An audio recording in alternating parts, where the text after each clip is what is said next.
ধৈর্য ধরতে পারলে সব কিছুই সুন্দর হয়। বিশেষ করে শিক্ষার্থীদেরকে বলবো, যারা ছাত্রছাত্রী আগামীতে এসএসসি পরীক্ষার্থী, তারা ভালোভাবে লেখাপড়া করো। কষ্ট করেই এগুতে হয়। কষ্ট না করলে কোনো দিন প্রতিষ্ঠিত হওয়া যায় না। তাই যত কষ্টই হোক, চেষ্টা করো, অবশ্যই সাফল্য অর্জন করতে পারবে। তোমরা এসএসসিতে একটি ভালো রেজাল্ট করতে পারলে একটি ভালো কলেজে পড়াশোনা করতে পারবে, মা বাবার আশা পূরণ করতে পারবে। তাই মা বাবার কথা শোনো, শিক্ষকের কথা শোনো, শুনে তাদের নির্দেশনা মতো পড়াশোনা করো, তাহলেই তোমরা জীবনে সাফল্য অর্জন করতে পারবে।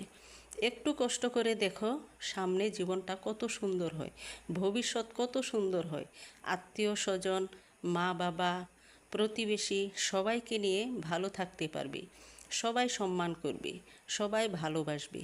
তাই একটু কষ্ট হলেও মনোযোগ দিয়ে পড়াশোনা করো, যাতে আগামীতে একটি ভালো রেজাল্ট করতে পারো এবং সবাইকে একটি সুন্দর জীবন উপহার দিতে